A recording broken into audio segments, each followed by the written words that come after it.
What's up guys, welcome to Wasted Space, and we're back in Space Engineers and back with another Planets Competition Spotlight. I know I've been doing a lot of these lately, and the only reason I'm going to do so many is because the Planets Competition has been so cool. We're getting close to having it over and done with, but there's a few more that need spotlighting before we get to the final voting period. So today we're going to have a look at the very cool MG-01B by Banshee Metal. And as you can see, we have it here in front of me, and this is a very cool tracked land vehicle.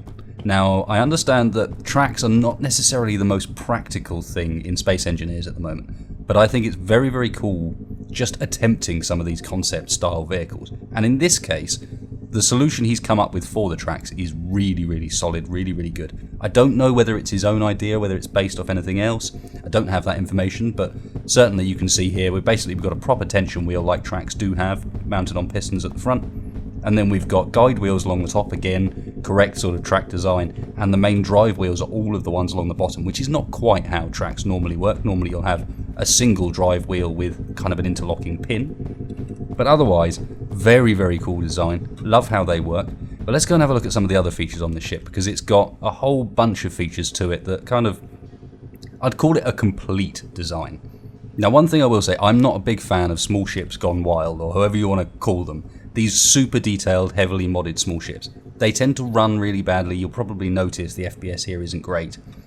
But in this case, I just had to show this one. So the detail and the attention to detail in this is amazing. So we'll hit the first button to lower the ramp and give ourselves access. And you guys, so many people have kind of forgotten that if you're on a planet, it's got gravity. And so you're going to need to have a way of boarding your ships. Don't put your doors way up high that you have to use a jetpack to get to.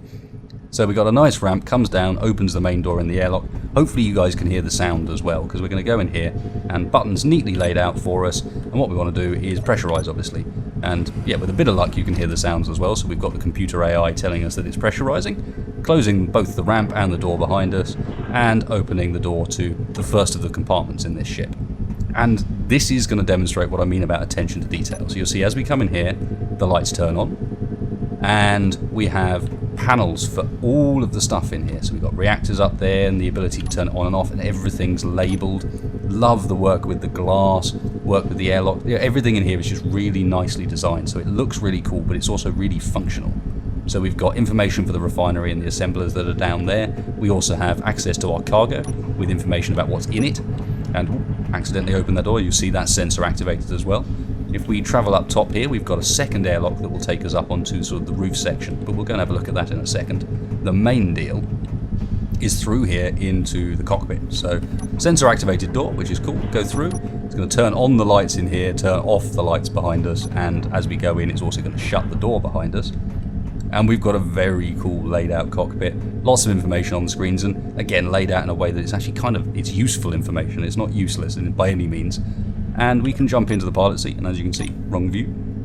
Again, nice information layout around us. Time, our current location. We have on the left here information about our reactor outputs, our current speed, how much cargo space we've got. Nice layout for everything around you, and more importantly, a very cool view out the front and out above. This is really where I think this map is starting to come alive, is once you start to put people's creations on it. This is how I want planets to look. Look at this stuff. Very cool. But more importantly is how this thing also handles. So as you can see, big tracked vehicle, but despite the fact that we've got a big tracked vehicle, it's a little bit on the slow side, and partly this is sim speed related. There's a lot of physics calculations going on with these tracks, so Space Engineers is not massively keen on it. But at the same time, they work very nicely. You can see there's no flopping around there. It's moving what is a very heavy vehicle around without too much problem, and at the same time we can turn without too much difficulty. Admittedly, it is gyroscope steering. And the reason it's gyroscope steering is because we're using WASD to control the wheels. In order to do the proper tank style steering, you would need to do it with rotors. And I think in some circumstances, the rotors are not going to work as well. These wheels are capable of taking punishment that the rotors can't, thanks to the suspension on them. So I totally understand why it works like that. The other thing I very much respect with this is, assuming you give it enough speed, it is capable of actually climbing some pretty rough terrain. So I've taken it up this hill left of us. I will switch to some footage hopefully to demonstrate that rather than actually do it now. It takes a little while, but gone up there without too much difficulty, and I'm inclined to try it on the glacier next, although I haven't actually done so yet.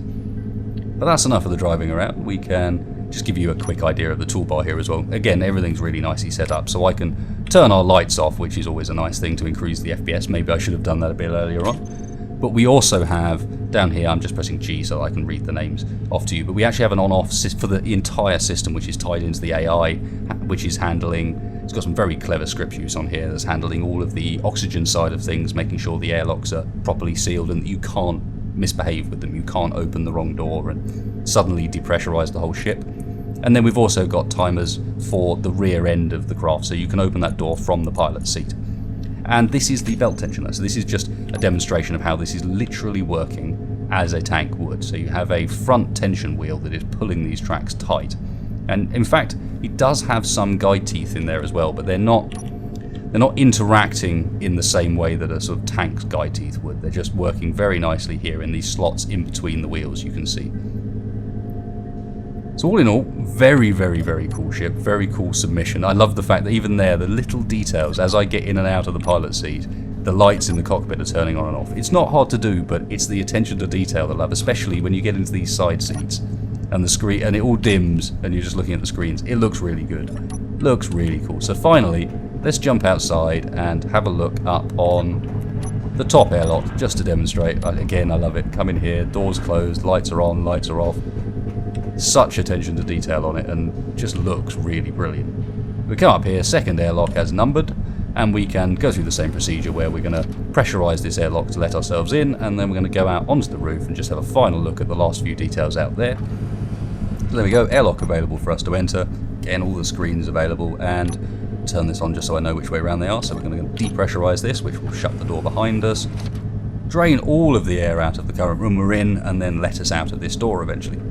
It does take a little while because of course you've got to leave a little room for the air to actually drain out, but all of that's being handled by some very, very clever scripts, and I'd recommend you check out what scripts he's using on the workshop as well, because seriously, everything's been put together. While it's not all his own work as far as the scripts are concerned, the mods are concerned, the way he's utilised it all has been seriously well thought through. And finally, so we're up on here, and as you can see, we have solar panels helping keep the whole ship charged. It's running almost exclusively off battery power for the most part. And then we have a bunch of connectors for docking vessels in various configurations. So we've got big ones on this flat landing panel for perhaps smaller craft, and then if need be one for something that has, say, a rear mounted connector, or perhaps even just so that you can access it from up here. And it also, of course, I don't know, looks pretty cool when you get back with the mod use. Don't know what it's supposed to be, maybe an exhaust, something like that. Still looks pretty cool. So there you go, guys, that is the MG-01B, the MG-01B, blooming code names, aka the Leopard, and it's damn cool. I recommend you give it a try out on the workshop. Give Banshee Metal some love, because again, this is another one of these designs that, despite how much work has gone into it and how detailed it is, it's got so little interest on the workshop. I'm blown away. I was so surprised when I went and looked, and I was like, hang on a sec, how has this not been front page at some point? It's damn cool. So go and give it a try, and let me know what you think. Hopefully you guys agree that this was one very much worthy of a spotlight. If you did enjoy this video, please hit like, please hit subscribe. As always, it helps me and the channel out a huge amount. And otherwise, I will catch you next time.